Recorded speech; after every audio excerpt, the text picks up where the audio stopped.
যুবকটা ইমাম সাহেবের হাত ধরে বলে, ইমাম সাহেব হুজুর,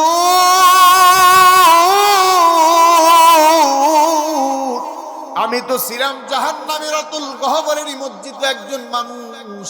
ইমাম সাহেব বলো, এই মিয়া ঘুরায় পেছায় বলো না, বলো কি হয়েছে? বলে ইমাম সাহেব হুজুর, আপনাদের এই সিটির মধ্যে যখন আমি বসবাস করতাম, অমুক কোম্পানিতে জব করতাম, সেখানে খ্রিস্টানের সুন্দরী এক রমণীর সাথে আমার প্রেম হয়ে গেল। এক পর্যায়ে আমি তাকে বারবার যখন আমি তাকে প্রেমের প্রস্তাব দিতে লাগলাম, প্রেমের প্রস্তাবে রাজি হলো না। এক পর্যায়ে যখন আমি তাকে প্রেশার ক্রিয়েট করলাম, এক পর্যায়ে ওই সুন্দরী খ্রিস্টানের রমণী বলল, তুমি যদি আমাকে বিবাহ করতে চাও তাহলে তোমাকে অবশ্যই আমার ফ্যামিলির সাথে ডিসকাস করার বিকল্প আর কোনো পথ নাই। এক পর্যায়ে যুবকটা বলল, ইমাম সাহেব হুজুর, আমি যেহেতু ওই মেয়েটাকে এমন গভীর প্রেমে আসক্ত ছিলাম, তাকে সারা বাচ্চার আর কোনো পথ ছিল না, তার বাড়িতে চলে গেলাম। তার ঘরের মধ্যে প্রবেশ করার পর যাইয়া দেখলাম অনেকগুলা মানুষ, আমার মধ্যে একটা শঙ্কা ঢুকে গেল, না জানি এরা আমাকে মেরে ফেলে গুম করে ফেলবে। কিন্তু এক পর্যায়ে বুঝতে পারলাম না, এরা হলো আমার সাথে ডিসকাস করার জন্য এসেছে। তারা কথা শুরু করলো, বলল, এই মেয়ে যুবক, তুমি হলো মুসলিম যুবক, তোমার সাথে আমাদের খ্রিস্টানের মেয়ের বিবাহ জায়েজ নাই, কারণ আল্লাহর কোরআনের মধ্যে খ্রিস্টানদের সাথে মুসলমানের বিবাহ এটা সম্পূর্ণ হারাম এবং নাজায়েজ। একটা পর্যায়ে যুবককে তারা প্রস্তাব করলো, বলল, এই মেয়ে যুবক, তুমি যদি আমাদের খ্রিস্টান মেয়েকে বিবাহ করতে চাও তাহলে তোমাকে অবশ্যই ধর্ম ত্যাগ করতে হবে, অবশ্যই তোমাকে আমাদের খ্রিস্ট ধর্ম গ্রহণ করতে। আর ওই যুবকটা ইমাম সাহেবকে ডাক দিয়ে বলে, ইমাম সাহেব হুজুর, যেহেতু এই খ্রিস্টানের সুন্দরী রমণীকে ছাড়া আমার বাঁচার কোনো আর বিকল্প পথ ছিল না, আমি তাকে প্রেমের প্রস্তাব দিলাম, বিবাহ করব। এক পর্যায়ে তাদের প্রস্তাবে রাজি হয়ে গেলাম, বললাম আপনাদের প্রসেসিং অনুযায়ী আমাকে খ্রিস্ট ধর্মের মধ্যে দীক্ষিত করে নেন। এক পর্যায়ে তারা খ্রিস্ট ধর্মের মধ্যে দীক্ষিত করে নিল। তারা আমার মৌখিক কণ্ঠাকে, তারা মৌখিক কথার মধ্যে স্যাটিসফ্যাকশন পাচ্ছিল না। এক পর্যায়ে তারা বললো, এই মেয়ে যুবক, চলো আমাদের সাথে খাবার টেবিলে চলো। খাবার টেবিলের মধ্যে হরেক রকমের খাবার রাখা আছে। এক পর্যায়ে একটা করে যখন খেতে লাগলাম, এক পর্যায়ে তারা বলতে লাগলো, এই মিয়া যুবক, তারা যখন আমার সামনে শুকরের গোশত নিয়ে আসলো, তারা বলল, এখান থেকেও খানিকটা খাও, কারণ প্রত্যেকটা মুসলমান জানে আল্লাহর কোরআন, নবীর রাসূলের হাদিসের মধ্যে স্পষ্টভাবে ঘোষণা করা আছে শুকরের গোশত খাওয়া হারাম। জোরে জোরে বলেন ঠিক না বেঠিক? এবার ওই যুবকটা ইমাম সাহেবকে বলে, ইমাম সাহেব হুজুর, সেখান থেকেও খানিকটা আমি শুকরের গোশত খেয়ে ফেললাম। এবার আমার সামনে মদের ভিয়ার এবং মদ রাখা আছে, আমাকে প্রস্তাব করলো, এখান থেকেও খানিকটা পান করো। আমি সেখান থেকেও খানিকটা পান করে ফেললাম। এভাবে চলতে লাগলো। তারা তখন বলল, এই মিয়া যুবক, তুমি যেই এলাকার মধ্যে বসবাস করো, সেই এলাকার থেকে বের হয়ে অবশ্যই অন্য সিটির মধ্যে তোমাকে শিফটিং নিতে হবে। এবার ইমাম সাহেব হুজুরকে যে ওই যুবকটা ডাক দিয়ে বলে, ইমাম সাহেব হুজুর, আমি তো এমন একটা যুবক ছিলাম যেই ব্যক্তি প্রতিদিন 2 টাইম 2 ঘন্টা আল্লাহর কোরআনকে তেলাওয়াত করতাম।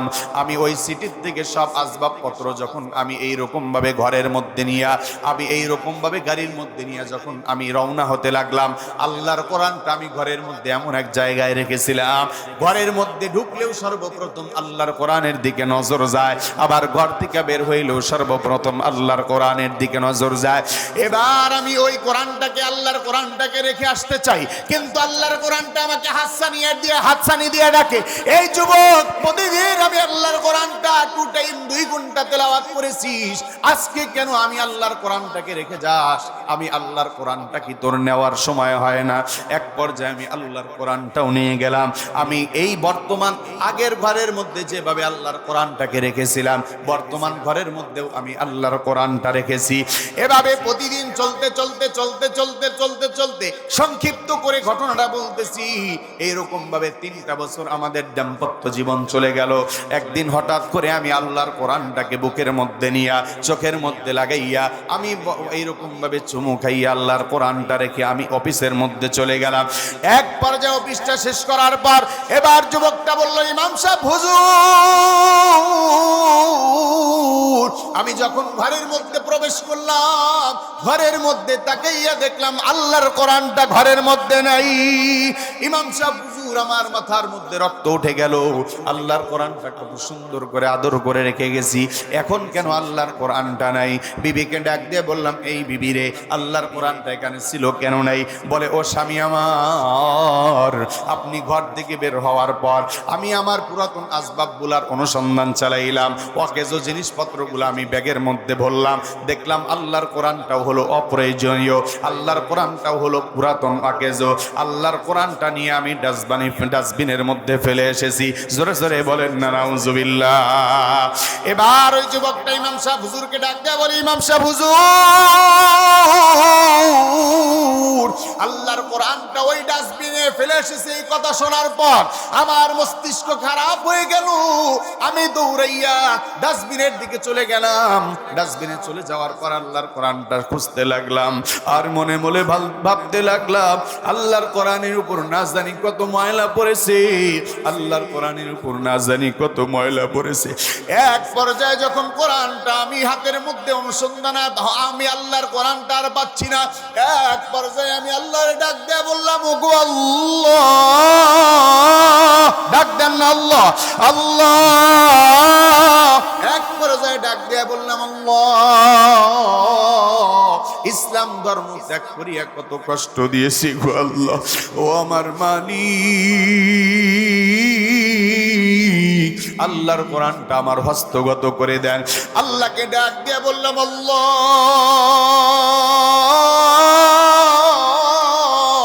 আজ থেকে ঘোষণা করলাম, খ্রিস্ট ধর্ম ত্যাগ করে সত্য ধর্ম ইসলামের পথে আমি দীক্ষিত হয়ে গেলাম।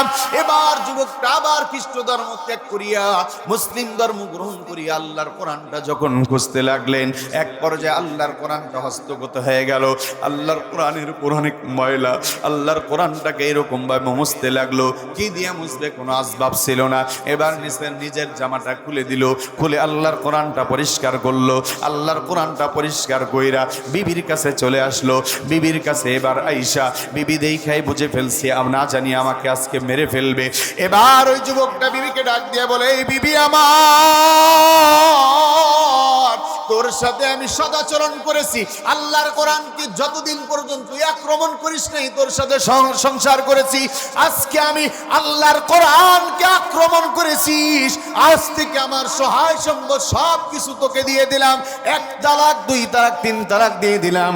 আমি আল্লাহর কোরআনটা নিয়ে আবার রওনা হয়ে গেলাম। ওই ইমাম সাহেব হুজুর, 1 দিন 2 দিন 3 দিন আমার সহায় সম্পদ সব কিছু দিয়া আল্লাহর কোরআনটা নিয়ে আপনাদের সামনে উপস্থিত হয়েছি। জোরে জোরে বলা যায় কি সুবহানাল্লাহ। আল্লাহর কোরআন এটা জাহান্নামের অতল গহ্বরে নিমজ্জিত ব্যক্তিকেই আল্লাহর কোরআন মানার কারণে আল্লাহ পাক রব্বুল আলামিন অন্ধকার গোমরাহি পথ থেকে ওই ব্যক্তিকে জান্নাতের পথে ফিরিয়ে দিয়েছেন। আমাদেরকেও আল্লাহ পাক কোরআনের স্পর্শে, কোরআনের সংস্পর্শনে, কোরআনের পক্ষে আসার কারণে আল্লাহর জান্নাত নামক নিয়ামত দ্বারা ধন্য করে দিবেন। জোরে জোরে বলেন না সুবহানাল্লাহ। আমরা কারা কারা আল্লাহর কোরআনকে ভালোবাসতে রাজি আছি? আবারও 2টা হাত তুলে আল্লাহরে দেখা দেই।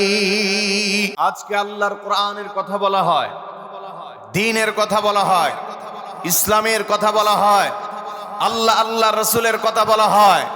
এই সমস্ত দ্বীনি মজমায় মুসলমানদেরকে খুঁজে পাওয়া যায় না। কথা বলেন ঠিক না ঠিক? আজকে যদি এখানে একজন শিল্পীর গান দেওয়া হতো, মমতাজের গান দেওয়া হতো, যুবক শ্রেণী, যুব সমাজ হুমড়ি খেয়ে পড়তো। শুধু তাই নয়, বৃদ্ধ মানুষরাও এখানে হুমড়ি খেয়ে পড়তো। কথা বলেন ঠিক না ঠিক? অথচ আল্লাহর কোরআনের যেখানে কথা হচ্ছে, দ্বীন ইসলামের কথা হচ্ছে, সেখানে মানুষের ভ্রুক্ষেপ নাই, তৎকা নাই। তার মানে বোঝা গেল মানুষ নামে মুসলমান, কামে মুসলমান এখনো হতে পারি নাই। কথা বলেন ঠিক না ঠিক? সম্মানিত ভাইরা আমার, এদিক সেদিক যারা আছেন এখনো ঘোরাফেরা করছেন, বিনীতভাবে অনুরোধ করব, যদি নিজেকে ইমানদার মুসলিম আর মুমিন দাবি করেন, অবশ্যই আজকের এই মাহফিলে আপনাদের আসা অতীব জরুরি।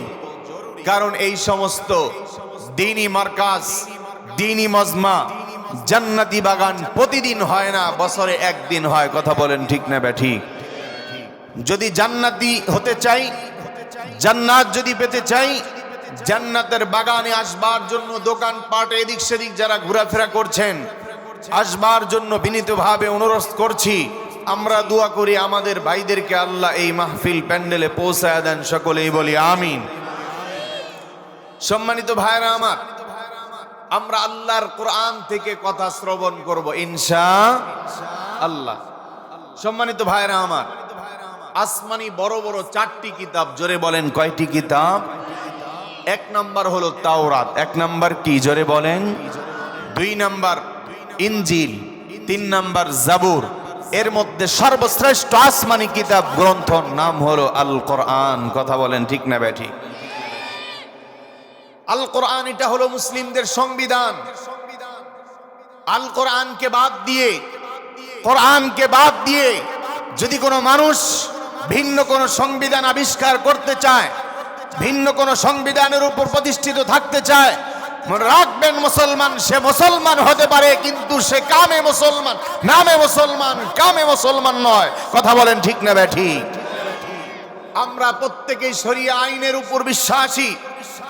আমি ঢাকার মধ্যে বলেছিলাম, ঢাকায় আপনার বড় বড় লিডারদের সামনে বলেছিলাম, আল কোরআন হলো সংবিধান, চ্যালেঞ্জ করে গেলাম।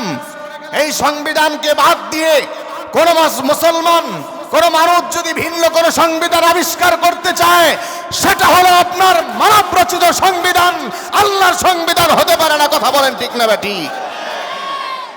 আল্লাহর সংবিধান হলো আল কোরআন। আমরা এই আল কোরআনকে সংবিধান কারা কারা মানতে রাজি আছি? 2টা হাত তুলে আল্লাহরে দেখা দেই, চিৎকার দিয়ে বলেন না আল্লাহু আকবার।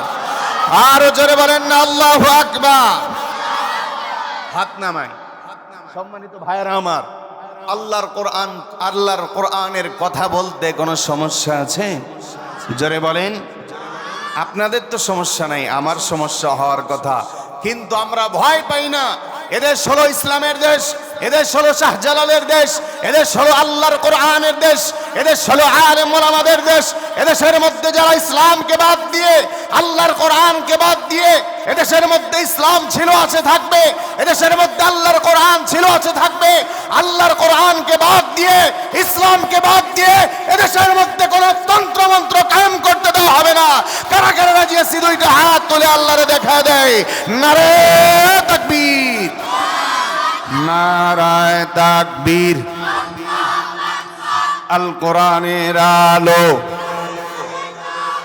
আল কোরআনের আলো, আল কোরআনের আলো, সংসদে জালো। এখন আওয়াজ কমে যাবে, সংসদে সবাই আলো জ্বালাইতে চায় না কোরআনের, কারণ কোরআনের সংসদ হলে আপনার কোরআনের উপর প্রতিষ্ঠিত থাকতে হবে, কোরআন মানতে হবে।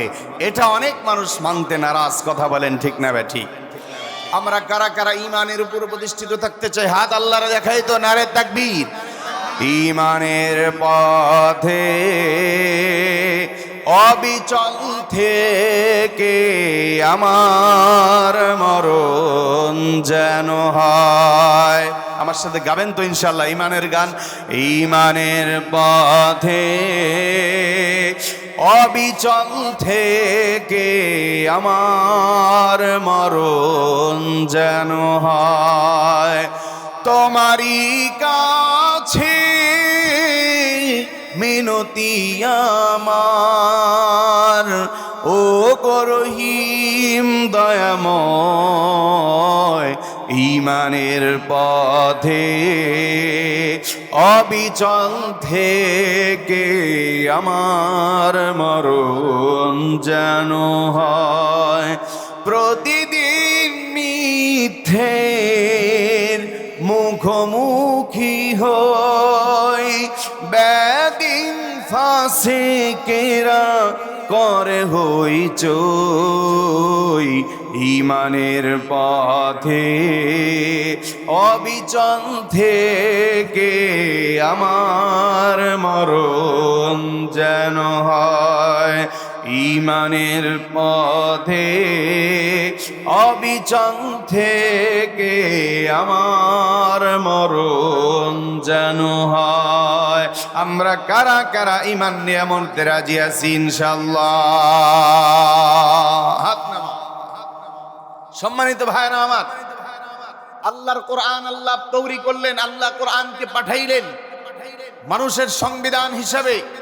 আল্লাহ কোরআনকে নাজিল করলেন বিশ্বনবী, শ্রেষ্ঠ নবী, শ্রেষ্ঠ মানব, রাহমাতুল লিল আলামিন নবী মুহাম্মদুর রাসূলুল্লাহ সাল্লাল্লাহু আলাইহি ওয়াসাল্লামের উপর। কথা বলেন ঠিক না ঠিক? আল্লাহর কোরআন এটা কেমন কোরআন, আল্লাহর কিতাব এটা কেমন কিতাব? আল্লাহ তাআলা সূরাতুল বাকারার মধ্যে বলেন, যালিকাল কিতাবু লা রাইবা ফি, এটা এমন এক কিতাব, এটা এমন এক গ্রন্থ, লা রাইবা ফি, যার মধ্যে কোনো ভুল নাই, যার মধ্যে কোনো সন্দেহ নাই, যার মধ্যে ভুলের লেশপত্র নাই। এই কোরআনটা কাদের জন্য হেদায়েত? আল্লাহ বলেন হুদাল্লিল মুত্তাকিন, মুত্তাকিনদের জন্য এই কোরআনটা হলো হেদায়েত স্বরূপ। চিৎকার দিয়ে বলেন না আল্লাহু আকবার। সম্মানিত ভাইরা আমার, হে ঈমানদার, হে মুমিন, আল্লাহর গোলাম, দিল থেকে অন্তর দ্বারা আল্লাহর এই কোরআনের কথাগুলা শ্রবণ করা চাই। এদিক সেদিক নজর নেই। আল্লাহ পাক রব্বুল আলামিন দুইটা কর্ণগহর দিয়েছেন, দুইটা কান দিয়েছেন। এই কান দিয়া যদি আমরা কথাগুলা শুনি আজকে কালকের মধ্যে ভুলে যাব, কিন্তু আল্লাহ তাআলা একটা অন্তর নামক দিল নামক একটা অন্তর দিয়েছেন, এই কলব দিয়েছেন। এই দিল দ্বারা যদি আল্লাহর কথাগুলা শুনি যুগ যুগ পার হয়ে যাবে, তারপরেও আল্লাহর এই কথাগুলা ভুলবার নয়। চিৎকার দিয়ে বলেন ঠিক না ব্যাঠি? সম্মানিত ভাইরা আমার, গভীর মনোযোগ দিয়ে আল্লাহর কথাগুলা শোনা চাই। আল্লাহ পাক রব্বুল আলামিন কালামুল্লাহ হাকিমের মধ্যে বললেন, ইন্নামাল মুমিনুনা আল্লাযীনা ইযা যুকিরাল্লাহ ওয়াজিলাত কুলুবুহুম ওয়া ইযা তুলিয়াত আলাইহিম আয়াতুহু যাদাতহুম ঈমানা ওয়া আলা রাব্বিহিম ইয়াতাওয়াক্কালুন। কোন ঈমানদার, কোন মুমিন বান্দার সামনে যখন আল্লাহর কোরআনের তেলাওয়াত করা হয়, কোন মুমিন বান্দা ঈমানদার ব্যক্তির সামনে যখন আল্লাহর কোরআনটা পড়া হয়, তেলাওয়াত করা হয়, ওয়া ইযা তুলিয়াত আলাইহিম আয়াতুহু, আল্লাহ পাক রব্বুল আলামিনের কোরআনের আয়াতখানাকে তেলাওয়াত করা হয়, আল্লাহ পাক বলেন যাদাতহুম ঈমানা, ওই ব্যক্তির ঈমানকে আমি আল্লাহ বাড়ায় দেই। জোরে জোরে বলেন না সুবহানাল্লাহ। সম্মানিত ভাইরা আমার, আল্লাহ পাক রব্বুল আলামিন এই কোরআনটা পাহাড়ের উপর অবতীর্ণ করতে চাইলেন। পাহাড়কে বললেন, ও পাহাড়, তোমার উপরে আমি আল্লাহর কোরআনটা নাজিল করতে চাই, অবতরণ করতে চাই। আমি তোমার উপরে আমি আল্লাহর কোরআনটা আমি নাজিল করতে চাই, ওজন বহন করতে পারবানি? পাহাড় অস্বীকৃতি জানিয়েছে, কারণ আল্লাহর কোরআনের ওজন এত বেশি, কারণ আল্লাহর কোরআনের পাওয়ার এত বেশি। সারা জাহান কুল কায়নাত আসমান জমিন যদি এক পাল্লার উপরে রাখা হয়, আর আল্লাহর কোরআন যদি অপর পাল্লায় রাখা হয়, আল্লাহর কোরআনের পাল্লাটা ওজনটা ভারী হয়ে যায়। সম্মানিত ভাইরা আমার, গভীর মনোযোগ দিয়ে আল্লাহর কথাগুলা শোনা চাই। এবার দুর্বল মানুষ, দুর্বল মানব, সর্বশ্রেষ্ঠ মানব আমরা হলাম। মানুষ অনেক দুর্বল, কারণ মানুষ আমাদের অনেক হায়াত কম। আমরা কিঞ্চিত পরিমাণ হায়াত নিয়ে দুনিয়ার মধ্যে এসেছি। আল্লাহ পাক রব্বুল আলামিন শ্রেষ্ঠ মানব রাহমাতুল লিল আলামিন বিশ্ব নবী সরওয়ারে কায়নাত দু জাহানের বাদশা নবী মুহাম্মাদুর রাসূলুল্লাহ সাল্লাল্লাহু আলাইহি ওয়াসাল্লামের উপর আল্লাহর কোরআনটা অবতীর্ণ করলেন। রাসূল হেরা গুহার মধ্যে ধ্যানমগ্ন থাকেন, আর আল্লাহ আসমান থেকে কোরআনটা নাজিল করেন। হেরার গুহায় তোমারই ধ্যান, আসমান থেকে নামে আল কোরআন। সবাই হেরার গুহায় তোমারই ধ্যান, আসমান থেকে নামে আল কোরআন। ভাঙলো সবার ভুল তোমারই পরে, আসলো কোরআনের ছায়া তলে। হে রাসূল তোমাকে ভুলি আমি কেমন করে। এবার বিশ্বনবী সরওয়ারে কায়নাত দু জাহানের বাদশা হেরা গুহার মধ্যে ধ্যানমগ্ন থাকেন, আর আল্লাহ আসমান থেকে কোরআনটা নাজিল করেন। সর্বপ্রথম জিবরিল আমিন আসমান থেকে আল্লাহর পক্ষ থেকে রাসূলের কাছে আসলেন, আয়েশা বললেন রাসূল ইকরা, হে নবী আপনি পড়ুন। রাসূল বলেন মা আনা বিকারিন, আমি পড়তে জানি না। আবার জিবরিল আমিন বুকের মধ্যে নবীকে আগলাইয়া নিলেন, বুকের মধ্যে নিয়ে জিবরিল এবার চাপ দিয়ে বললেন ইকরা, নবী আপনি পড়ুন। নবী বলেন মা আনা বিকারিন, আমি পড়তে জানি না। এবার দ্বিতীয়বার জিবরিল আমিন নবীকে বুকের মধ্যে নিলেন, বুকের মধ্যে নিয়ে বললেন নবী ইকরা আপনি পড়ুন। বলেন মা আনা বিকারিন, আমি পড়তে জানি না, আমি অপারক, আমি উম্মি নবী, এটা আমি পারি না, এটা আমি পড়তে পারি না।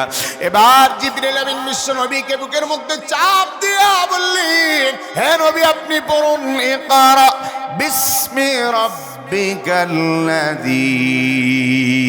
খালাক। এবার বিশ্বনবীকে যখন বলা হয়েছে হে নবী আপনি পড়ুন এই রবের নামে যিনি আপনাকে সৃষ্টি করেছে, এবার বিশ্বনবী আরম্ভ করে দিলেন পড়া ইকরা বিসমি রাব্বিকাল্লাযী খালাক খালাকাল ইনসানা মিন আলাক। জোরে জোরে বলেন আল্লাহু আকবার। বিশ্বনবীকে তৃতীয়বার যখন বলা হয়েছে নবী আপনি পড়ুন ইকরা, নবী বলেছেন মা আনা বিকারিন, আমি পড়তে জানি না। চতুর্থবার যখন বলেছেন নবী আপনি পড়ুন ওই রবের নামে যিনি আপনাকে সৃষ্টি করেছেন, এবার নবী পড়া আরম্ভ করে দিলেন। তার মানে এখান থেকে আমরা বুঝতে পারলাম, একটা শিক্ষা অর্জন করতে পারলাম, রবের নামের পড়াই হলো আসল পড়া। রবের নামের পড়া ব্যতীত মানব রচিত পড়া এগুলা সব হলো নকল পড়া। কথা বলেন ঠিক না ঠিক? সম্মানিত ভাইরা আমার, রবের নামের পড়া আসল পড়া কেন? কারণ মাদ্রাসাতে শিক্ষা দেওয়া হয় শরীয়তে ওযু করো, আর স্কুল কলেজ ইউনিভার্সিটি কাফের মুশরিক বেঈমান ইংরেজের নব্য দালাল স্বৈরাচার, এরা হলো আপনার জাতীয় পাঠ্যপুস্তক বইয়ের মধ্যে লেখে শরীয়তে অজগর। আমি এখানে একটা ঢাকায় আমি একটা কথা বানিয়েছি এবং বলেছি, সমস্ত লিডারদের সামনে বলেছি শরীয়তে অজগর আপনার শিখান, কবরের মধ্যে যান, সর্বপ্রথম অজগর সব আপনাদের ধ্বংসন করবে। কথা বলেন ঠিক না ঠিক? এজন্যই হলো মাদ্রাসা আল্লাহর কোরআনের শিক্ষা হলো শ্রেষ্ঠ শিক্ষা। এই শিক্ষা ব্যতীত দ্বিতীয় কোন শ্রেষ্ঠ শিক্ষা হতে পারে না। আল্লাহর কোরআন শিখাইলে কি লাভ? শুনতে রাজি আছি কারা কারা? দুইটা হাত তুলে একটু দেখাই না আল্লাহরে, আল্লাহু আকবার বলেন না। সম্মানিত ভাইরা আমার, গভীর মনোযোগ দিয়ে আল্লাহর কথাগুলো শোনা চাই। ও আমার বাবাজি, এদিক সেদিক নজর নাই, আল্লাহর কথাগুলো আমরা শুনতে চাই। এবার আল্লাহ পাক রব্বুল আলামিন একটা কোরআন বিশ্ব নবীজির অপর অবতীর্ণ করলেন। এই কোরআনটা ধরলেও লাভ, এই কোরআনটা পড়লেও লাভ। পড়লে কেমন লাভ? বিশ্ব নবী সরওয়ারে কায়নাত দু জাহানের বাদশা হাদিস বয়ান করেন। একটা মাত্র হাদিস এখন বলবো, আর একটা হাদিস পরবর্তীতে বলবো, আমরা খেয়াল করে শোনা চাই। বিশ্বনবী সাল্লাল্লাহু আলাইহি ওয়াসাল্লাম বলেন মান ক্বারাআল কুরআন হারফাম মিন কিতাবিল্লাহ। আল্লাহু আকবার। যেই ব্যক্তি আমি আল্লাহর এই কোরআন থেকে একটা মাত্র হরফ তেলাওয়াত করে ওই ব্যক্তির উপর একটা নেকি লিখে দেওয়া হয়। আল্লাহর রাসূল সাল্লাল্লাহু আলাইহি ওয়াসাল্লাম বলেন ফালাহু হাসানা, একটা নেকি লিখে দেওয়া হয়। ওয়াল হাসানাতু বিআশরি আমসালিহা, আর ওই একটা নেকি 10টা নেকির সমতুল্য হয়ে যায়। সম্মানিত ভাইরা আমার, আল্লাহর কোরআন পড়লে কেন লাভ? শুধুমাত্র আল্লাহর কোরআন পড়লে লাভ না, না গোলাম, আল্লাহর কোরআন পড়লে শুধু লাভ নয়, আল্লাহর কোরআন তেলাওয়াত শুনলেও লাভ। সুবহানাল্লাহ, জোরে বলেন। কোরআন শুনলে শুধু লাভ তা নয়, আল্লাহর কোরআন ধরলেও সওয়াব, আল্লাহর কোরআনটা স্পর্শ করলেও সওয়াব, আল্লাহর কোরআনটাকে চুমু খাইলেও সওয়াব, আল্লাহর কোরআনটা চোখে মুখে লাগাইলেও সওয়াব, আল্লাহর কোরআনটা লাইনের মধ্যে, লাইনগুলার মধ্যে আঙ্গুলটা লাইনের মধ্যে এরকম ভাবে আঙ্গুলটা ধরলেও সওয়াব। এর নবীর উম্মতের দল, আল্লাহর গোলাম, কোরআন পারো না তো কি হয়েছে? আল্লাহর কোরআনকে তো ভালোবাসতে পারো, আল্লাহর কোরআনটা বুকের মধ্যে লাগাও, আল্লাহর কোরআনটা বেশি বেশি স্পর্শ করো, ভালোবাসো, আর আল্লাহর কোরআনটা বুকের মধ্যে লাগায়া বলো, ওরে আমার আল্লাহ, কোরআন শিখতে পারি নাই, কোরআনকে ভালোবাসি গো আল্লাহ। একটা মাত্র ঘটনা আপনাদের সামনে উপস্থাপন করতে চাই, তাহলে আপনাদের বিষয়টা ক্লিয়ার হয়ে যাবে। কোরআন ধরলে কেন লাভ, কোরআন ধরলে কেন লাভ, কোরআন শুইলে কেন লাভ, কোরআন শুনলে কেন লাভ, কোরআন স্পর্শ করলে কেন লাভ। হোসাইন আহমদ মাদানী রাহমাতুল্লাহি আলাইহি দেওবন্দের বড় একজন বিখ্যাত একজন বুজুর্গ ছিলেন। তার ছেলের মুখে একটা শোনা ঘটনা, ভারতীয় রাজ্যের মধ্যে একটা গ্রাম আছে, যেই গ্রামের মধ্যে কোনো শিক্ষিত লোক বসবাস করে না, সবাই হলো মূর্খ, সবাই হলো অশিক্ষিত, একটা এইরকম ভাবে বস্তি গ্রাম। ওই গ্রামের মধ্যে কেউ আল্লাহর কোরআন পড়তে পারে না। হঠাৎ করে ওই গ্রামের মধ্যে একজন ব্যক্তির ইন্তেকাল হয়ে গেল। ইন্তেকাল হওয়ার পর ওই ব্যক্তিকে কিভাবে গোসল করাবে কেউ জানে না, কারণ ওই গ্রামের মধ্যে সবাই অশিক্ষিত এবং মূর্খ। এবার ওই ব্যক্তির জানাজা কিভাবে পড়াবে কেউ জানে না, ওই ব্যক্তির কাফন দাফন করবে কিভাবে কেউ জানে না। কেউ বলতে লাগলো তাকে সুন্দর করে গোসল করাও, গোসল করাইয়া মেন রোডের দিকে রওনা হয়ে যাও। মেন রোডের মধ্যে আমরা দাঁড়িয়ে থাকবো, প্রতিমধ্যে যদি কোনো আলেম আসে তাহলে তাকে রিকোয়েস্ট করে জানাজা পড়বো। যেই কথা সেই কাজ। এবার সুন্দর করে ওই ব্যক্তিটাকে গোসল করা হলো। গোসল করানোর পর তাকে নিয়ে মেন রোডের মধ্যে রওনা হয়ে গেল। মেন রোডে যাওয়ার পর ঘন্টার পর ঘন্টা অপেক্ষা করতে লাগলো, কোনো ব্যক্তির আসার কোনো খবর নাই। হঠাৎ করে একজন ব্যক্তি, মাথায় তার সুন্নতি টুপি, তার এইরকম ভাবে তার সুন্দর দাড়ি, মাথার মধ্যে টুপি, সুন্দর দাড়ি, সাইকেলটা টিপ টিপ টিপ টিপ করে সাইকেল চালায় আসতেছে। এবার সবাই বলতে লাগলো, হুজুর, আমাদের এই মহল্লার মধ্যে একজন ব্যক্তির ইন্তেকাল হয়ে গেছে, কেউ আমরা মূর্খ, সবাই মূর্খ, কেউ জানাজা পড়তে পারি না, ও হুজুর আপনি একটু জানাজার নামাজটা পড়ান। এবার ওই হুজুরটা বলতে লাগলো, আমার ভাই, আমার তো সরকারি চাকরি করি, আমার তো সময় নেই, আমার চাকরির মধ্যে চলে যেতে হবে, অফিসের মধ্যে চলে যেতে হবে। এবার তারা বলতে লাগলো, সবাই অনুরোধ করতে লাগলো, হুজুর আপনার পায়ে পড়ি, জানাজাটা পড়ান। এবার ওই হুজুরটা জানাজা পড়ার জন্য উদ্বুদ্ধ হয়ে গেল। জানাজার এক পর্যায়ে জানাজার নামাজটা শেষ হয়ে গেল। জানাজার নামাজ শেষ হওয়ার পর এবার ওই হুজুরটা বলতে লাগলো, এখন আমি চলে যাই। বলে, না না হুজুর, আপনি যায়েন না, আপনি একটু আমাদের সাথে কবরের মধ্যে ব্যক্তিটাকে, লাশটাকে নামায়া দেন। লাশটাকে নামায়া কবরের মধ্যে এক মুষ্টি মাটি দেন। এক মুষ্টি মাটি কিভাবে দিতে হয় এটাও আমরা জানি না, দোয়াও আমরা পারি না। এবার ওই হুজুরটা এক মুষ্টি মাটি দিয়ে তারপর হুজুরটা বিদায় হয়ে গেল। এক পর্যায়ে মহল্লাবাসীগুলা সব ওই কবরবাসী কবরের এই মাটিগুলা চাপা দিয়া চলে গেল। গেল। এক পর্যায়ে হুজুরটা তার অফিসের মধ্যে চলে গেল। অফিসের মধ্যে চলে যাওয়ার পর দেখলো অফিসের জরুরি কাগজপত্র কিছুই খুঁজে পাওয়া যায় না। এক পর্যায়ে তো খুব লেট করে অফিসে ঢুকছে, এবার জরুরি কাগজপত্র যদি না সাবমিট না করতে পারে, কাগজপত্রগুলো যদি না ঢুকাইতে পারে, তাহলে চাকরিই থাকে না। কারণ এই চাকরির উদ্দেশ্য করেই তার সংসার চলে, তার বিবি বাচ্চা, বাল বাচ্চা, ঘর ভাড়া এগুলা চলে। এবার হঠাৎ করে হুজুরটার মনে পড়ে গেল, আমি যখন লাশটা কবরের মধ্যে নামাই, আমার পকেট থেকে জরুরি কাগজপত্রগুলা এই কবরের মধ্যে পড়ে গেছে। এই তো আধা ঘন্টা আগে আমি কবর দিয়ে এসেছি। এবার ওই হুজুরটা অফিস থেকে দৌড়াইতে লাগলো, মহল্লাবাসীর কাছে যায় বলল, ও আমার ভাইয়েরা, আমার তো জরুরি কাগজপত্র ছিল, এগুলা মনে হয় কবরের মধ্যে চলে গেছে, চলো যাই কবরের মাটিগুলা সরাইয়া আমার জরুরি কাগজপত্রগুলা উঠায় নেই। এবার মহল্লাবাসীকে বলতে লাগলো, আমার ভাই, আপনারা একটু আমার উপকার করতে পারবেননি? বলে চলেন যাই।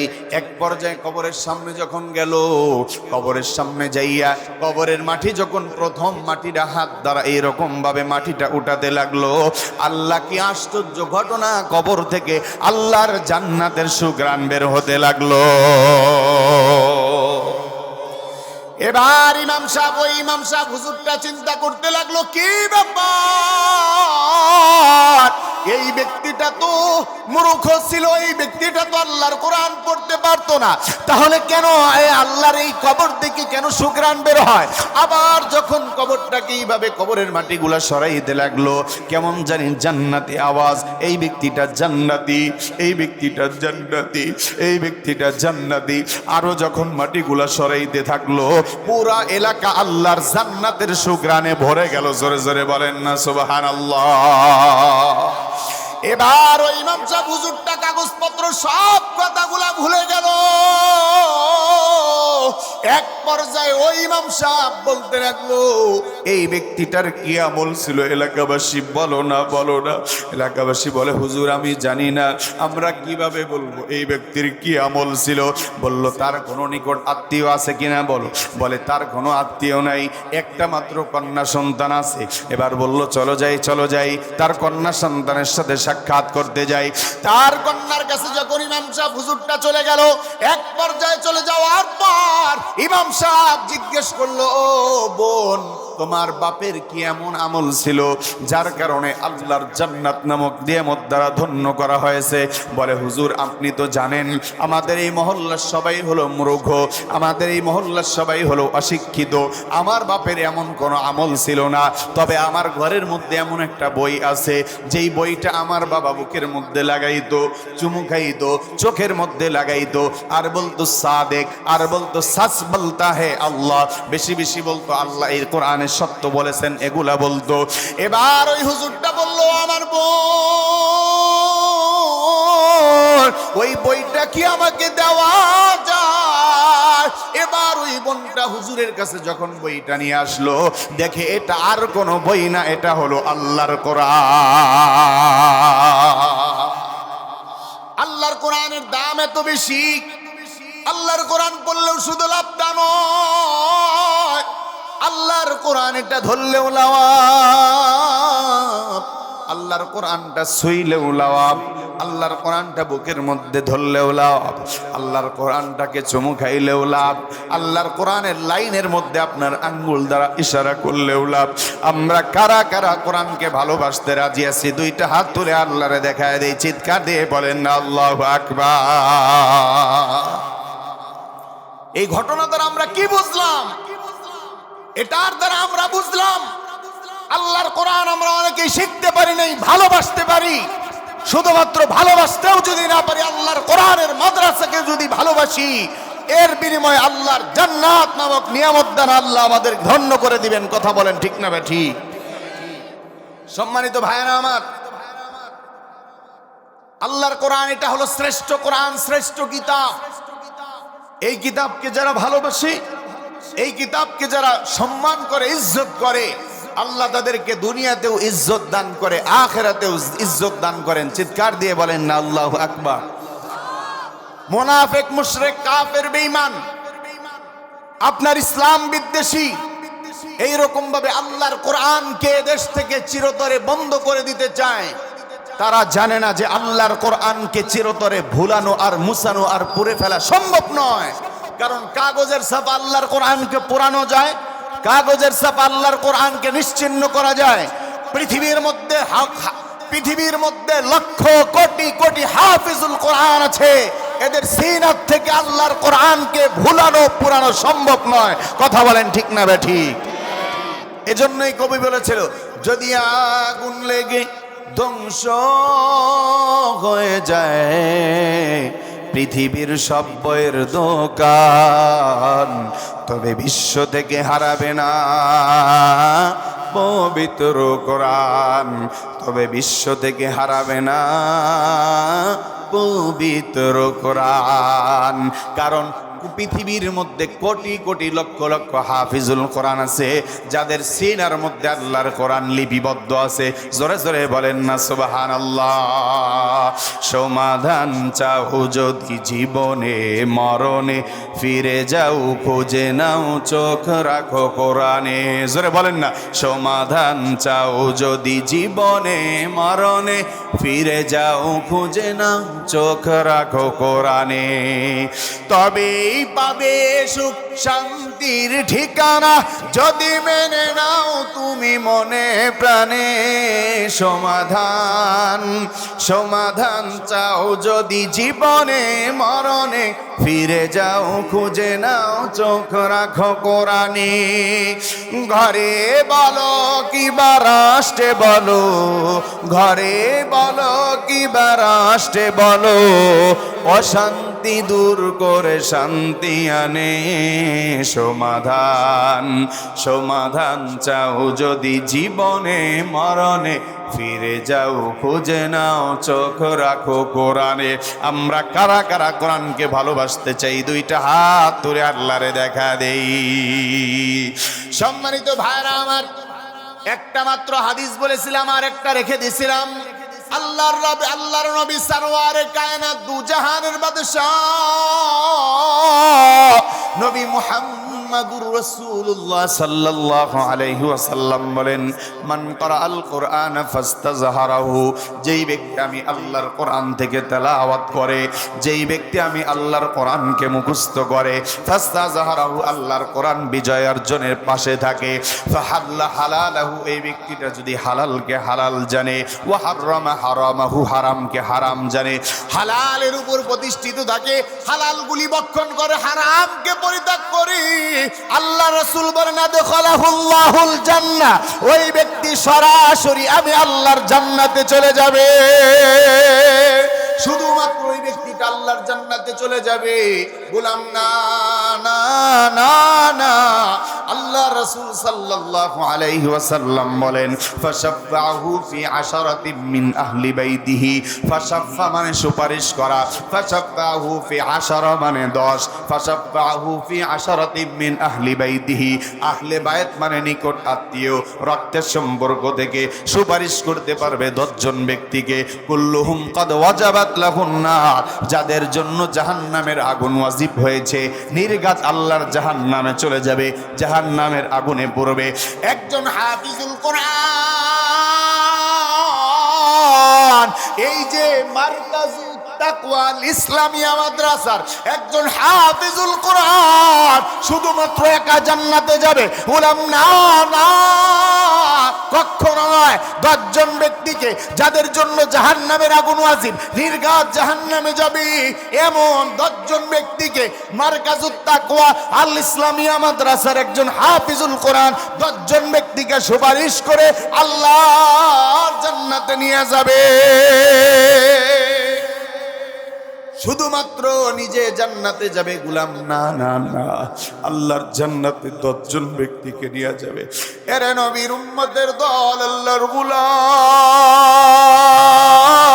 চিন্তা করিয়া দেখো দুনিয়ার মধ্যে কত অপরাধের সাথে আমরা জড়িত, দুনিয়ার মধ্যে কত মিথ্যার সাথে আমরা জড়িত, দুনিয়ার মধ্যে কত গুনার সাথে আমরা জড়িত।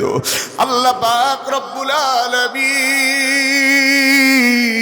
গোলামদেরকে বলছেন রহমতের দরিয়া থেকে তোমরা নৈরাশ হয়েও না। আল্লাহ পাক রব্বুল আলামিন বলেন লা তাকনাতু মির রাহমাতিল্লাহ।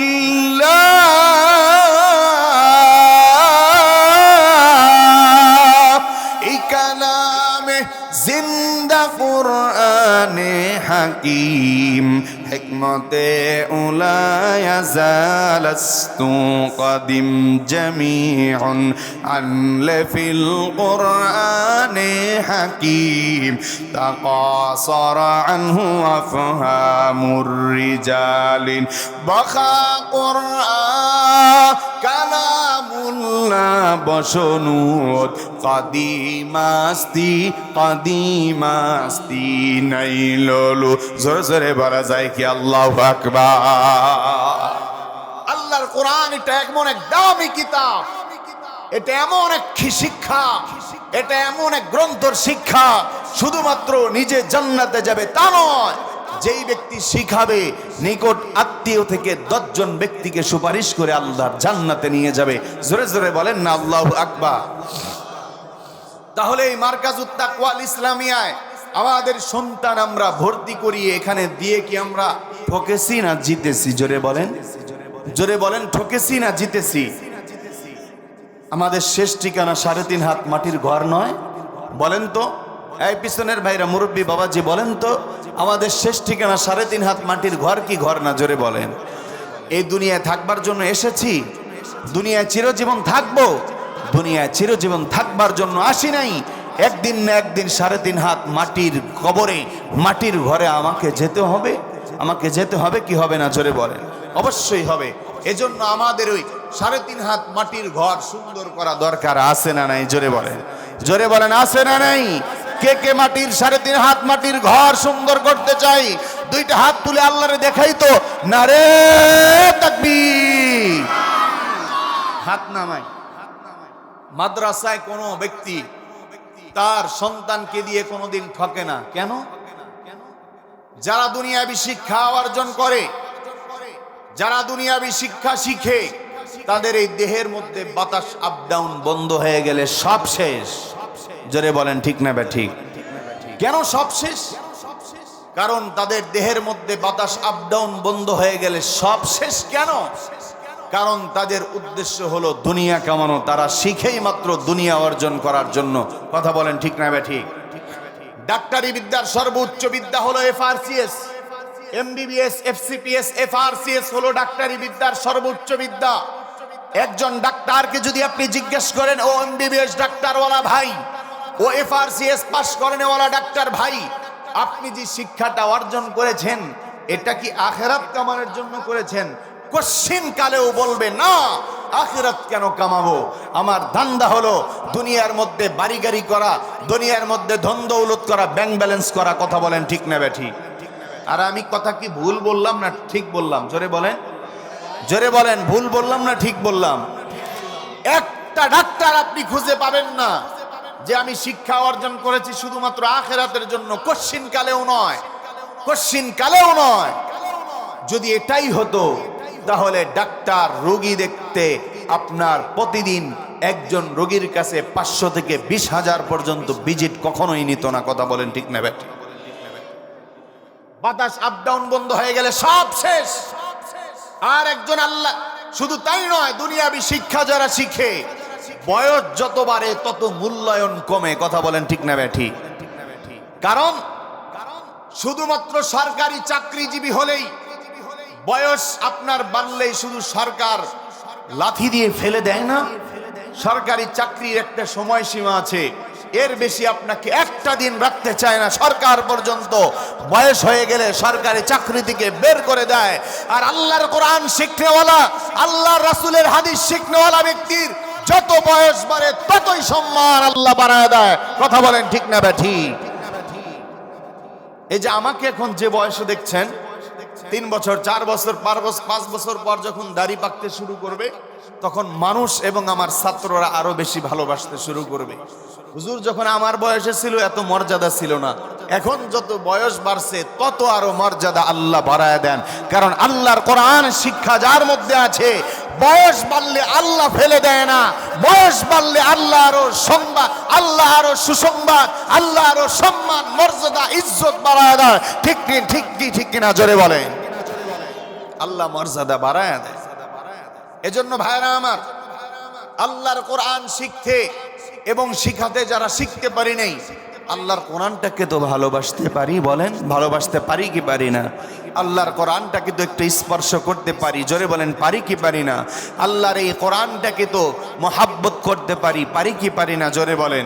আমরা প্রত্যেকেই এই মারকাজুত তাকওয়া আল ইসলামিয়ায় একজন করে ছাত্র আমাদের নাতি নাতকর দিতে পারি কি পারি না? জোরে বলেন। দিব তো ইনশাআল্লাহ। আল্লাহ কবুল করেন, সকলেই বলি আমিন। সম্মানিত ভাইরা আমার, গভীর মনোযোগ দিয়া কথাগুলো শোনা চাই।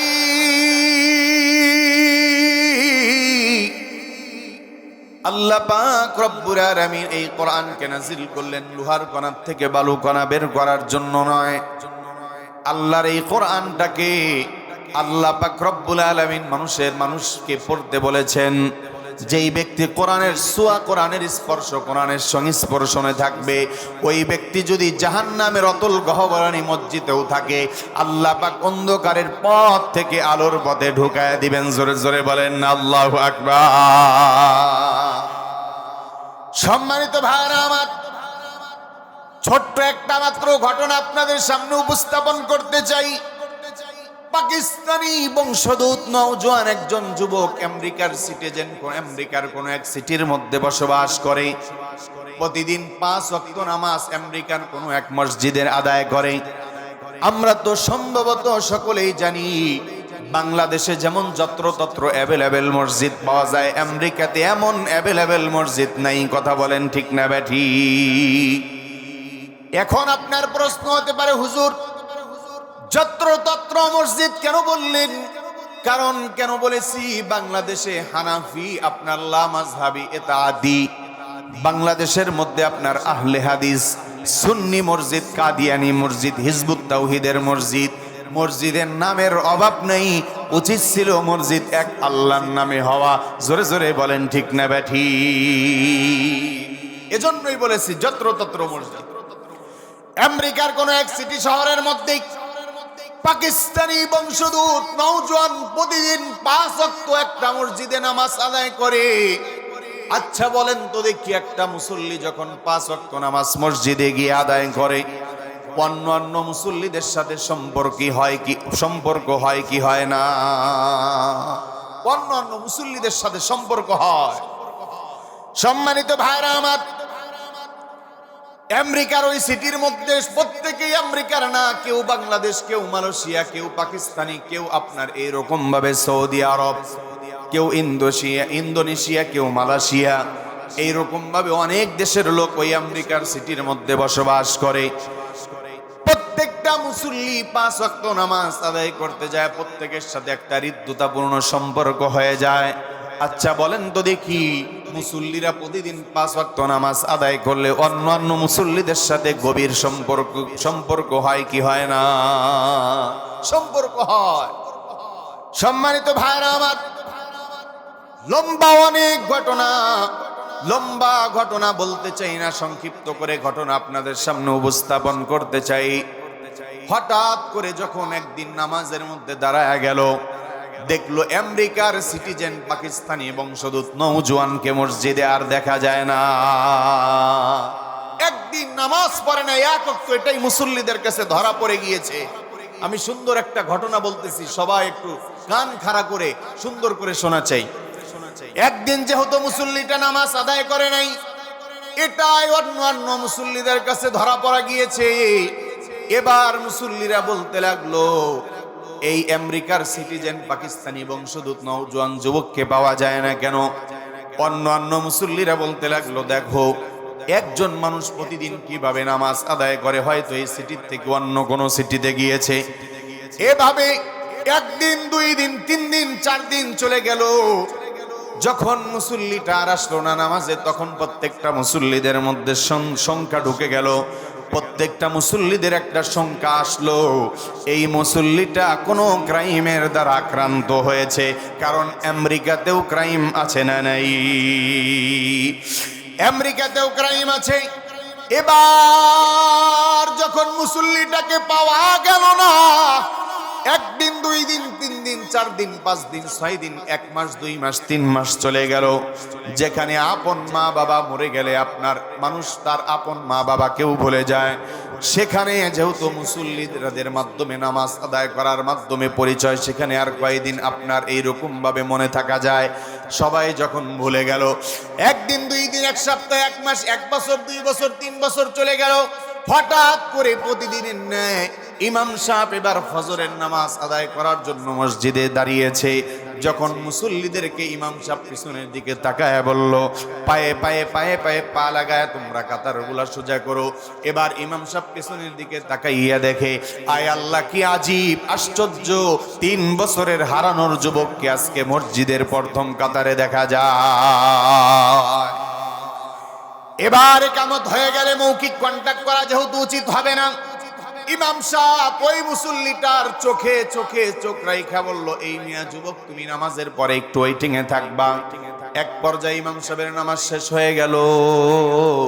ইমাম সাহেবের নামাজ যখন শেষ হয়ে গেল, পুরাতন মুসল্লিরা যখন ওই যুবককে চিনে ফেললো, তাকে ঘিরে ফেললো। একটা পর্যায়ে ইমাম সাহেবের নামাজ শেষ হয়ে যাওয়ার পর পায়ে পায়ে পায়ে পায়ে পা লাগাইয়া পায়ে পায়ে পায়ে পায়ে হাঁটি হাঁটি করে ইমাম সাহেব যখন ওই যুবকের কাছে চলে আসলো, যুবকের কাছে চলে আসার পর এক পর্যায়ে ইমাম সাহেব কথা শুরু করে দিল। ইমাম সাহেব যুবককে বলল, এই মিয়া যুবক, তোমার মতো এমন আজীব আশ্চর্য ইনসান আল্লাহর জমিনে আর একটাও নাই। এবার ওই যুবকটা ইমাম সাহেবের হাত ধরে বলে, ইমাম সাহেব হুজুর,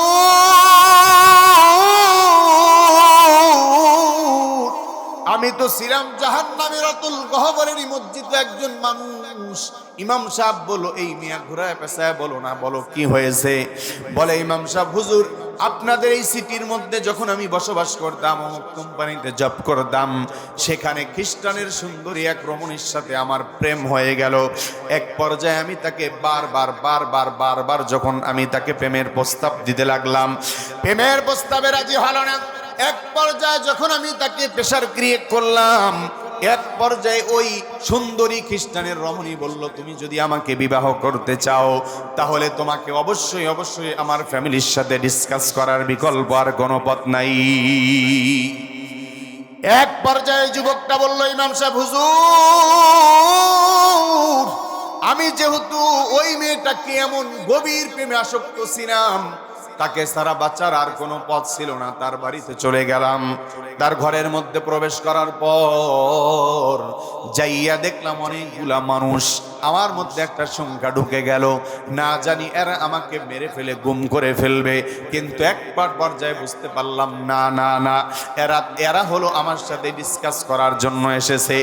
তারা কথা শুরু করলো, বলল, এই মেয়ে যুবক, তুমি হলো মুসলিম যুবক, তোমার সাথে আমাদের খ্রিস্টানের মেয়ের বিবাহ জায়েজ নাই, কারণ আল্লাহর কোরআনের মধ্যে খ্রিস্টানদের সাথে মুসলমানের বিবাহ এটা সম্পূর্ণ হারাম এবং নাজায়েজ।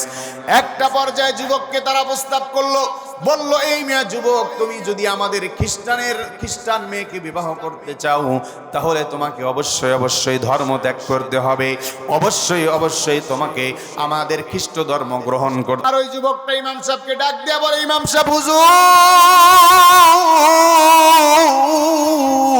যেহেতু এই খ্রিস্টানের সুন্দরী রমণীকে ছাড়া আমার বাঁচার কোনো আর বিকল্প পথ ছিল না, আমি তাকে প্রেমের প্রস্তাব দিলাম, বিবাহ করব।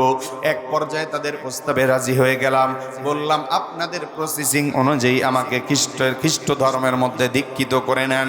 এক পর্যায়ে তারা খ্রিস্ট ধর্মের মধ্যে দীক্ষিত করে নিল। তারা আমার মৌখিক কণ্ঠাকে, তারা মৌখিক কথার মধ্যে স্যাটিসফ্যাকশন পাচ্ছিল না।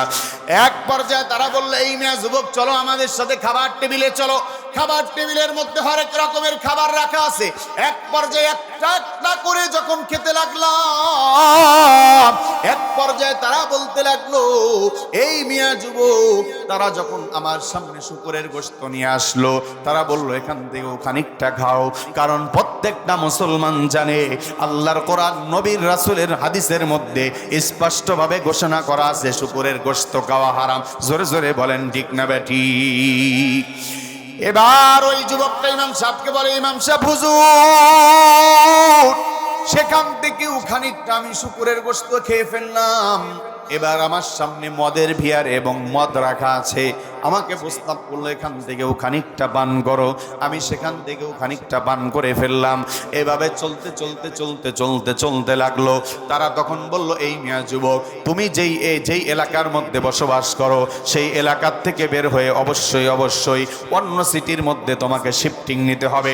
এবার ইমাম সাহেব হুজুরকে যে ওই যুবকটা ডাক দিয়ে বলে, ইমাম সাহেব হুজুর, আমি তো এমন একটা যুবক ছিলাম যেই ব্যক্তি প্রতিদিন 2 টাইম 2 ঘন্টা আল্লাহর কোরআনকে তেলাওয়াত করতাম। আমি ওই সিটির থেকে সব আসবাবপত্র যখন আমি এইরকম ভাবে ঘরের মধ্যে নিয়ে, আমি এইরকম ভাবে গাড়ির মধ্যে নিয়ে যখন আমি রওনা হতে লাগলাম, আল্লাহর কোরআনটা আমি ঘরের মধ্যে এমন এক জায়গায় রেখেছিলাম, ঘরের মধ্যে ঢুকলেও সর্বপ্রথম আল্লাহর কোরআনের দিকে নজর যায়, আবার ঘর থেকে বের হইলেও সর্বপ্রথম আল্লাহর কোরআনের দিকে নজর যায়। এবার আমি ওই কোরআনটাকে, আল্লাহর কোরআনটাকে রেখে আসতে চাই, কিন্তু আল্লাহর কোরআনটা আমাকে হাতছানি দিয়ে ডাকে, এই যুবক, প্রতিদিন আমি আল্লাহর কোরআনটা 2 টাইম 2 ঘন্টা তেলাওয়াত করেছিস, আজকে কেন আমি আল্লাহর কোরআনটাকে রেখে যাস? আমি আল্লাহর কোরআনটা কি তোর নেওয়ার সময় হয় না? এক পর্যায়ে আমি আল্লাহর কোরআনটাও নিয়ে গেলাম। আমি এই বর্তমান আগের ঘরের মধ্যে যেভাবে আল্লাহর কোরআনটাকে রেখেছিলাম, বর্তমান ঘরের মধ্যেও আমি আল্লাহর কোরআনটা রেখেছি। এভাবে প্রতিদিন চলতে চলতে চলতে চলতে চলতে চলতে সংক্ষিপ্ত করে ঘটনাটা বলতেছি, এইরকম ভাবে 3টা বছর আমাদের দাম্পত্য জীবন চলে গেল। একদিন হঠাৎ করে আমি আল্লাহর কোরআনটাকে বুকের মধ্যে নিয়া, চোখের মধ্যে লাগাইয়া, আমি এইরকম ভাবে চুমু খাইয়া আল্লাহর কোরআনটা রেখে আমি অফিসের মধ্যে চলে গেলাম। এক পর্যায়ে অফিসটা শেষ করার পর এবার যুবকটা বলল, ইমাম সাহেব হুজুর, আমি যখন ঘরের মধ্যে প্রবেশ করলাম, ঘরের মধ্যে তাকাইয়া দেখলাম আল্লাহর কোরআনটা ঘরের মধ্যে নাই। ইমাম সাহেব হুজুর, আমার মাথার মধ্যে রক্ত উঠে গেল। আল্লাহর কোরআনটা কত সুন্দর করে আদর করে রেখে গেছি, এখন কেন আল্লাহর কোরআনটা নাই? বিবিকে ডাক দিয়ে বললাম, এই বিবি রে, আল্লাহর কোরআনটা এখানে ছিল কেন নাই? বলে, ও স্বামী আমার, আপনি ঘর থেকে বের হওয়ার পর আমি আমার পুরাতন আসবাবগুলার অনুসন্ধান চালাইলাম, অকেজ জিনিসপত্রগুলো আমি ব্যাগের মধ্যে ভরলাম, দেখলাম আল্লাহর কোরআনটাও হলো অপ্রয়োজনীয়, আল্লাহর কোরআনটাও হলো পুরাতন অকেজ। আল্লাহর কোরআনটা নিয়ে আমি ডাস্টবিনের মধ্যে ফেলে এসেছি। জোরে জোরে বলেন না নাউজুবিল্লাহ। এবার ওই যুবকটা ইমাম সাহেব হুজুরকে ডাক দেয়া বলে, ইমাম সাহেব হুজুর, আল্লাহর কোরআনটা ওই ডাস্টবিনে ফেলে এসেছে। এই কথা শোনার পর আমার মস্তিষ্ক খারাপ হয়ে গেল। আমি দৌড়াইয়া ডাস্টবিনের দিকে চলে গেলাম। ডাস্টবিনে চলে যাওয়ার পর আল্লাহর কোরআনটা খুঁজতে লাগলাম, আর মনে মনে ভাবতে লাগলাম, আল্লাহর কোরআনের উপর না জানি কত ময়লা পড়েছে, আল্লাহর কোরআনের উপর না জানি কত ময়লা পড়েছে। এক পর্যায়ে যখন কোরআনটা আমি হাতের মধ্যে অনুসন্ধান, আমি আল্লাহর কোরআনটা আর পাচ্ছি না। এক পর্যায়ে আমি আল্লাহর ডাক দিয়ে বললাম, ওগো আল্লাহ, ডাক দেন না আল্লাহ, আল্লাহ। এক পর্যায়ে ডাক দিয়ে বললাম, আল্লাহ, ইসলাম ধর্ম ত্যাগ করিয়া কত কষ্ট দিয়েছি গো আল্লাহ, ও আমার মালিক, আল্লাহর কোরআনটা আমার হস্তগত করে দেন। আল্লাহকে ডাক দিয়ে বললাম, আল্লাহ,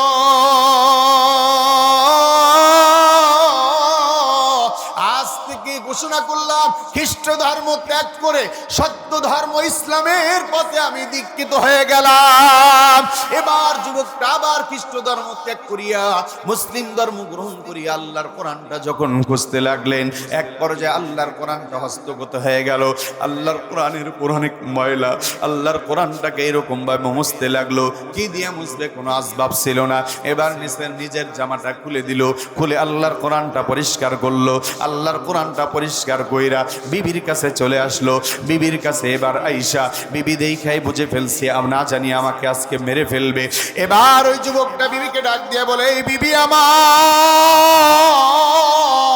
তোর সাথে আমি সদাচরণ করেছি, আল্লাহর কোরআনকে যতদিন পর্যন্ত আক্রমণ করিস নাই তোর সাথে সংসার করেছি, আজকে আমি আল্লাহর কোরআনকে আক্রমণ করেছিস, আজ থেকে আমার সহায় সম্পদ সব কিছু তোকে দিয়ে দিলাম, 1 তালাক 2 তালাক 3 তালাক দিয়ে দিলাম, আমি আল্লাহর কোরআনটা নিয়ে আবার রওনা হয়ে গেলাম। ওই মামসা হুজুর,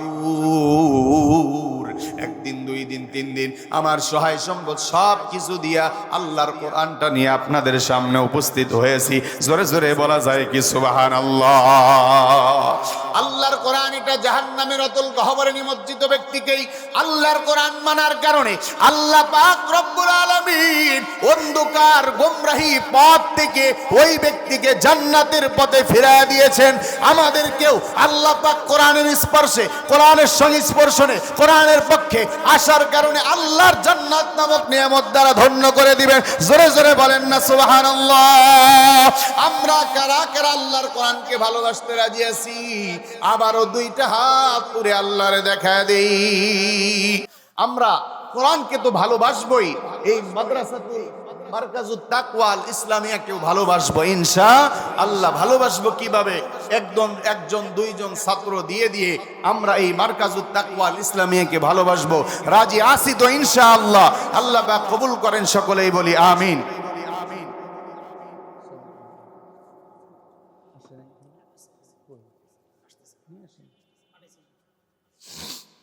সম্মানিত ভাইরা আমার, কোরআনুল কারীমের সবক দেওয়া হবে। আমরা যারা আছি, ওই যে অনেক ভাইরা দাঁড়িয়ে আছেন, একটু জান্নাতের বাগানে আসেন না, আসেন না, একটু জান্নাতের বাগানে আসেন না। এটা হলো জান্নাতের বাগান। ওই বাহিরে দাঁড়ায় থাকলে আপনি জান্নাত পাবেন না, শান্তি পাবেন না, নেক পাবেন না। একটু আসেন না, কোরআনের সংস্পর্শনে একটু আসেন না ভাই, ভাই আসেন না। আমাদের শেষ ঠিকানা হলো 3.5 হাত মাটির ঘর। এই ঘরটাকে সুন্দর বানানোর জন্য একটু ভিতরে আসেন না, আসেন না ভাই, আসেন। জিকির করি লা ইলাহা,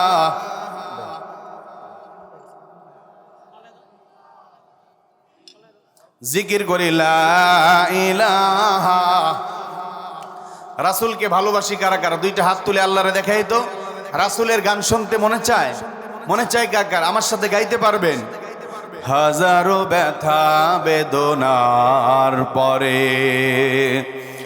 ফিরে আসনি তুমি আপন ঘরে, দিনের আলো তুমি ছড়িয়ে দিতে চলে গেলে মদিনায় মক্কা ছেড়ে। হে রাসূল তোমাকে ভুলি আমি কেমন করে? বলেন না, হে রাসূল তোমাকে ভুলি আমি কেমন করে? খেয়ে না খেয়ে দিন প্রচারের কাজে নিজেকে দিয়ে ছবি লিয়ে, হে রাসূল তোমাকে ভুলি আমি কেমন করে? হে রাসূল তোমাকে ভুলি আমি কেমন করে? পাথরের আঘাতে ক্ষত বিক্ষত হয়ে সারা শরীর থেকে রক্ত ঝরে, হে রাসূল তোমাকে ভুলি আমি কেমন করে? গান না গাইতে মনে চায়? রাসূলকে গাইতে মনে চায় না? রাসূলের গান না, হে রাসূল তোমাকে ভুলি আমি কেমন করে? পাথরের আঘাতে ক্ষত বিক্ষত হয়ে সারা শরীর থেকে রক্ত ঝরে, হে রাসূল তোমাকে ভুলি আমি কেমন করে? তায়েফের কাফেরেরা চিনল না এ আলো, দুষ্ট ছেলেদের পিছু দিল লেলিয়ে হে রাসূল তোমাকে ভুলি আমি কেমন করে। হেরার গুহায় তোমারই ধ্যান, আসমান থেকে নামে আল কোরআন। হেরার গুহায় তোমারই ধ্যান, আসমান থেকে নামে আল কোরআন। ভাঙল সবার ভুল তোমারই পরে, আসলো কোরআনের ছায়া তলে হে রাসূল তোমাকে ভুলি আমি কেমন করে। হে রাসূল তোমাকে ভুলি আমি কেমন করে। সম্মানিত ভাইরা আমার, একটা মাত্র হাদিস আপনাদের সামনে বলেছিলাম। আল্লাহর হাবিব সাল্লাল্লাহু আলাইহি ওয়াসাল্লাম বলেন, ইযা বুযিআল মাইয়িতু ফি কবরিহি জাআল কুরআনু ইনদা রাসি والصلاة عن يميني والصيام عن شمالي وسائر الحسنات عند رجلي। জোরে জোরে বলেন না আল্লাহু আকবার। কোরআনের পক্ষে থাকলে, কোরআন পড়লে, কোরআনের সংস্পর্শনে থাকলে কি লাভ? আল্লাহর হাবিব বলেন, ইযা বুযিআল মাইয়িতু ফি কবরিহি জাআল কুরআনু ইনদা রাসি। কোরআন পড়নেওয়ালা ব্যক্তি, কোরআনকে ভালোবাসনেওয়ালা ব্যক্তি, কোরআনের সংস্পর্শনে থাকনেওয়ালা ব্যক্তি, কোরআনকে, কোরআনের মাদ্রাসাকে ভালোবাসনেওয়ালা ব্যক্তি, ইযা বুযিআল মাইয়িতু ফি কবরিহি জাআল কুরআন, ওই ব্যক্তি যদি মৃত্যুবরণ করে, ওই মাইয়িতকে কবরে রাখার পর আল্লাহ পাক রব্বুল আলামিনের এই কোরআনটা মাথার কিনারায় যায় অপেক্ষমান। জোরে জোরে বলেন না আল্লাহু আকবার। এবার ওই ব্যক্তিটাকে জাহান্নামের ফেরেশতারা টানতে থাকবে, ও চলো যাই, জাহান্নামে চলো যাই। এবার আল্লাহর কোরআনটা বাধা দিবে, বলবে না না, এই ব্যক্তিটা কোরআন পড়নেওয়ালা ছিল, এই ব্যক্তিটা কোরআনকে ভালোবাসনেওয়ালা ছিল, এই ব্যক্তিটা কোরআনের মাদ্রাসাকে ভালোবাসনেওয়ালা ছিল, আমি আল্লাহর কোরআন সাক্ষ্য দিলাম এই ব্যক্তিটা জান্নাতি। এবার আল্লাহর কোরআন আল্লাহকে ডাক দিয়ে বলবো, গো আল্লাহ, এই ব্যক্তিটাকে, এই ব্যক্তির ব্যাপারে আমি আল্লাহর কোরআন সাক্ষ্য দিলাম এই ব্যক্তিটা জান্নাতি। এবার আল্লাহ বলবে জান্নাতের ফেরেশতা, যাও একে ধরো, একে জান্নাতে নিয়ে যাও, জান্নাতের 8টা দরজা খুলে দাও, যে দিক দিয়ে মনে চায় এই ব্যক্তিকে আল্লাহর জান্নাতে ঢুকায় দাও। ওয়াসসালাতু আইয়ামিনি, ডান পাশে থাকবে নামাজ। সালাত মানে নামাজ, ইয়ামিনুন মানে হলো ডান পাশ। সালাত মানে নামাজ, ইয়ামিনুন মানে হলো ডান পাশ। ডান পাশে থাকবে সালাত, ডান পাশে থাকবে নামাজ। নামাজি ব্যক্তির কোনো, আপনার নামাজি ব্যক্তির কোনো ভয় নাই, কোনো চিন্তা নাই। আল্লাহ ওই ব্যক্তিটা যদি নামাজ পড়নেওয়ালা হয়ে থাকে, ওই ব্যক্তির ব্যাপারে নামাজ সুপারিশ করবে। ওয়াসিয়ামু আন শিমালি, বাম পাশে থাকবে রোজা। রোজা আল্লাহর আদালতে সাক্ষী প্রদান করবে। রোজা ডাক দিয়ে বলবো, আল্লাহ, এই ব্যক্তিটা জান্নাতি, আমি রোজা সাক্ষ্য দিলাম। 12টি মাসের মধ্যে একটি রোজা ফরজ, একটি মাস রোজা ফরজ করা হয়েছিল। শাওয়াল মাসের 6টি রোজা রাখার কথা বলা হয়েছিল। এই ব্যক্তিটা আপনার অনেক রোজা রেখেছে, এই ব্যক্তিটা জান্নাতি। আল্লাহ রাসূল সাল্লাল্লাহু আলাইহি ওয়াসাল্লাম বলেন, ওয়াসাইরুল হাসানাতি ইনদা রিজলাই। রিজলুন হলো, রিজলুন মানে হলো পা। পায়ের কিনারায় বিভিন্ন অনেক আমল যা অপেক্ষা করবে, পায়ের কিনারায় বিভিন্ন অনেক আমল যা অপেক্ষা করবে। ওয়াসাইরুল হাসানাতি ইনদা রিজলাই, পায়ের কিনারায় বিভিন্ন অনেক আমল যা অপেক্ষা করতে থাকবে। আজকে মাহফিলে এসেছি, এটাও হলো অনেক আমল। আমরা মাহফিলে উপস্থাপন করছি, এটা অনেক আমল। হুজুর আসছে, আমার বয়ান আমি এখানে হুজুরের সম্মানার্থে শেষ করে দিলাম। হুজুর যদি পরবর্তীতে অনুমতি দেয়, হাদিসের ফিনিশিং দিব ইনশাআল্লাহ।